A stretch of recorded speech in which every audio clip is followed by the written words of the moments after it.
Hello दोस्तों, कैसे हैं आप सब। देखिए, आज हम पढ़ेंगे समीकरण को बैलेंस कैसे किया जाता है, इक्वेशंस को बैलेंस कैसे किया जाता है। तो हम बैलेंस करने से पहले हम ज़रा देख लेते हैं कि इसके रूल क्या हैं।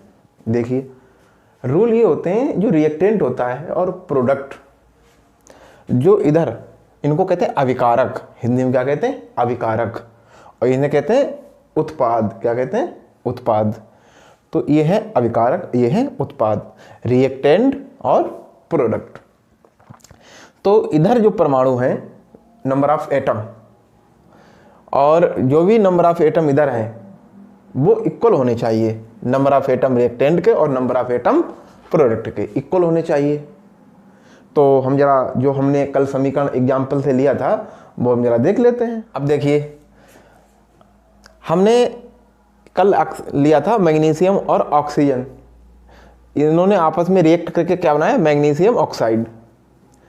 तो हम जरा देख लेते हैं इधर कौन कौन से हैं। देखिए, एक तो Mg है, Mg दिख रहा है, और एक है O2, दो हैं।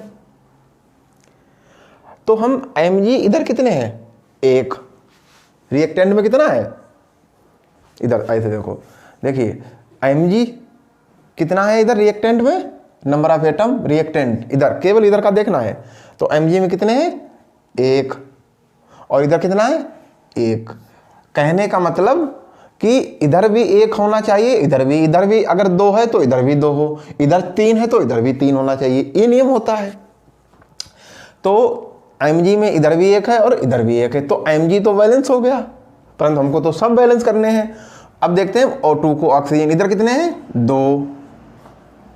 O2 कितने हैं? ऑक्सीजन कितने हैं? दो। इधर कितने हैं?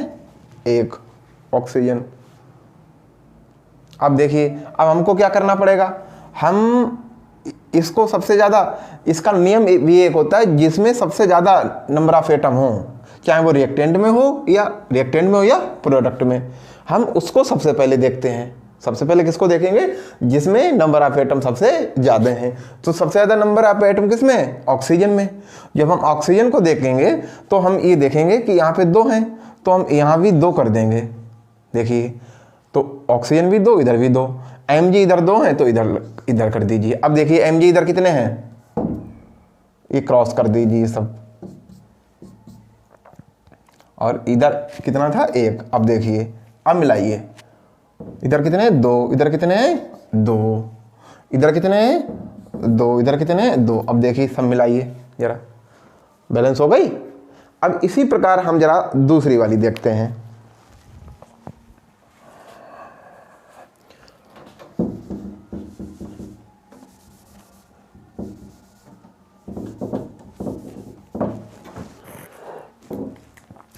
अब हम जरा इस वाली को देख लेते हैं। इसमें जिंक और सल्फ्यूरिक एसिड है, और क्या बन रहा है? जिंक सल्फेट और हाइड्रोजन। जिंक सल्फेट और हाइड्रोजन बन रही है। तो हम जरा इसमें एलिमेंट कितने हैं ये देख लीजिए। एक तो है Zn, एक है हाइड्रोजन, एक है सल्फर और एक है ऑक्सीजन। ठीक है, इतने हैं। अब अभी हमने बताया कि सबसे पहले हम क्या देखते हैं? नंबर ऑफ एटम किस में ज़्यादा है, सबसे ज़्यादा परमाणु की संख्या कहाँ पर है, परमाणु की संख्या सबसे ज़्यादा कहाँ पर है। अब देख लीजिए, देखिए इधर तो एक ही परमाणु का, जिंक का है। इधर हाइड्रोजन के दो हैं, एक सल्फर का है, चार ऑक्सीजन के हैं, एक जिंक का है और एक सल्फर का है, चार ऑक्सीजन के हैं, इधर दो हाइड्रोजन के। तो आप यहाँ तो हो नहीं सकते हैं। अब इसमें देखिए, SO4 बराबर है, इधर Zn एक है, इधर H2 दो है। तो सबसे पहले इसको देख लेते हैं हम। तो H कितना है? दो। तो H कितना है इधर? दो। इधर कितना है? दो। ठीक। इधर H कितना है? एक। इधर कितना है? एक। ठीक। O कितने हैं? 4। इधर कितने हैं? 4। Zn कितना है? एक। और इधर कितना है? एक। देखिए, ये समीकरण हमको बैलेंस नहीं करनी पड़ी, ये तो पहले से ही बैलेंस थी, इसीलिए हमारा सब कुछ सही हो गया। अगर नहीं होता तो हम करते। ठीक है, देखिए ZnH2O4, ZnH2SO4, ZnSO4 बनेगा और H2 बनेगा। अब हम एक दो समीकरण और देखते हैं बाय एग्जांपल। देखिए अब अगली समीकरण, अब हम इस समीकरण को बैलेंस करना है, इस समीकरण को हमको बैलेंस करना है। हम कैसे बैलेंस करेंगे? देखिए हमने सबसे पहले बताया कि इस में सबसे ज़्यादा एटम कहाँ पर है वो देख लेते हैं, ठीक। मगर कभी भी हम इस फार्मूले में जो भी है उसमें संशोधन नहीं कर सकते। यहाँ 3 है, यहाँ 1 है, तो हम इसको नहीं हटा सकते, या यहाँ 3 नहीं लगा सकते। इस फार्मूले में कोई चेंज नहीं होगा, इस फार्मूले में कुछ भी चेंज नहीं कर सकते आप, इस फार्मूले में कुछ भी चेंज नहीं होगा, समझ गए। फार्मूले में कुछ भी, यहाँ 3 नहीं लगा सकते, ये फार्मूला है, यहाँ 3 नहीं लगा सकते। हम इसके अलावा और चेंज करते हैं, तो क्या चेंज करते हैं? देखिए पहले तो एलिमेंट देख लीजिए कितने कितने हैं। एक तो Fe है, फिर HO, ठीक है, ये 3 है, ठीक। देख लीजिए जरा एक बार आप लोग, ठीक है, देख लिए। तो देखिए अब हम सबसे पहले एलिमेंट आप लिख लो। जैसे आपको देखना है सबसे नंबर ऑफ एटम, चाहे रिएक्टेंट में चाहे प्रोडक्ट में, सबसे ज़्यादा कहाँ पर हैं।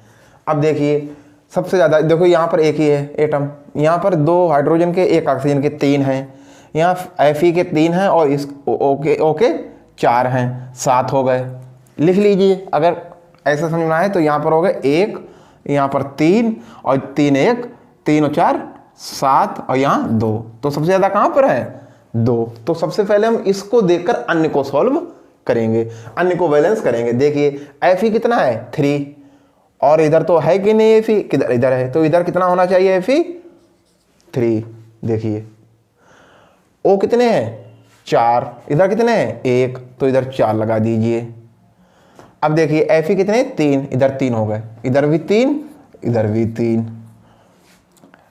O कितने हैं? 4, इधर भी हैं और इधर भी हो गए 4। H देखिए H 4 2 4, यहाँ जुड़ते नहीं है, गुणा होती है, 4 दूनी 8, इधर कितने? 2, तो इधर क्या 1 से गुणा करें हो जाएगा? नहीं होगा। 2 से करें तो हो जाएगा 8? नहीं होगा। हम क्या करेंगे, आप लोग जानते हैं, 4 से गुणा करें, देखो हो रहा है, 4 दूनी 8। अब देखिए 8 और इधर भी 8, 4 दूनी 8, 4 दूनी 8, सही है। अब इसके साथ ही क्या ये समीकरण संपूर्ण जानकारी दे रही है? कुछ अन्य बातें भी होती हैं जो समीकरण के आगे लिख दो तो कुछ जानकारियां पूर्ण हो जाती हैं। ये हमारी समीकरण है 3Fe + 4H2 gives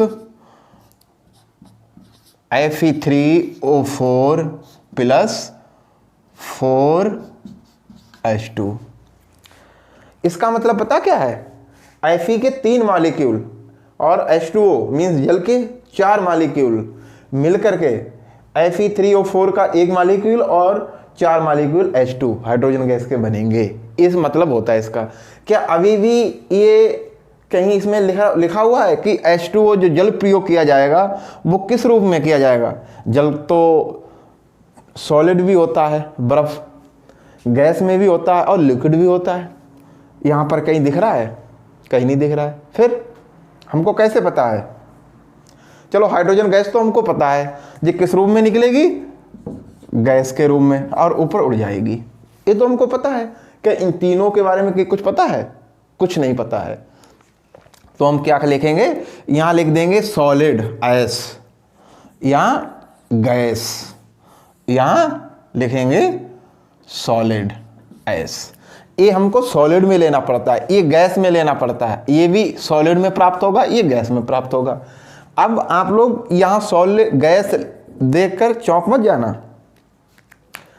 ये हमको पानी नहीं लेना पड़ता है, भाप लेनी पड़ती है, तभी ये प्रक्रिया होगी, वरना होगी नहीं सही तरीके से। जब आयरन के साथ हम भाप की क्रिया कराएंगे तब Fe3O4 बनेगा। हाँ, ये ऐसा मत लिखना कि सर ने H2O जल लिक्विड होता है गैस लिख दिया, ऐसा नहीं होता है। ये गैस के रूम में ही हम लेंगे इसको, तब ये प्रक्रिया संपूर्ण होगी। तो हम उसकी अगर स्टेट, जो भी हम एलिमेंट, जो भी मॉलिक्यूल बने हुए हैं, मॉलिक्यूल के आगे इनकी स्टेट लिख देते हैं तो पूरी इंफॉर्मेशन हमको मिल जाती है। हम उस इंफॉर्मेशन को देख करके हम अपना फिर से उन रिएक्टेंट को प्रयोग करके और वो प्रोडक्ट बना सकते हैं। तो अब हमें लगता है कि अब आप लोगों को समझ में आ गया होगा। अब हम आपको कुछ होमवर्क भी देते हैं।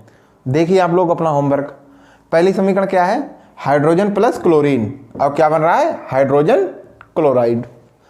यहाँ पर सबसे पहले तो आपको ये देखना होगा हाइड्रोजन का प्रतीक क्या है, क्लोरीन का प्रतीक क्या है और हाइड्रोजन क्लोराइड का प्रतीक क्या है, ये भी आपको लिखना होगा। फिर उनके आगे बैलेंस करने होंगे नंबर लिख के। Sodium plus water, sodium hydroxide और हाइड्रोजन, इनके प्रतीक लिखने होंगे। फिर समीकरण जो बनेगी उसको बैलेंस करना होगा। और जो समीकरण बैलेंस दोनों कर ले वो आगे कमेंट बॉक्स में 2 लिख दे, जिसकी 1 हो वो 1 लिख दे और जिसका कुछ भी ना हो पाया वो 0 लिख दे। कमेंट बॉक्स में बताए कितनी समीकरण सही निकली, सब लोग सही बताएंगे। और साथ ही साथ हमारे चैनल को सब्सक्राइब करें और वीडियो को लाइक करें और शेयर करें। धन्यवाद।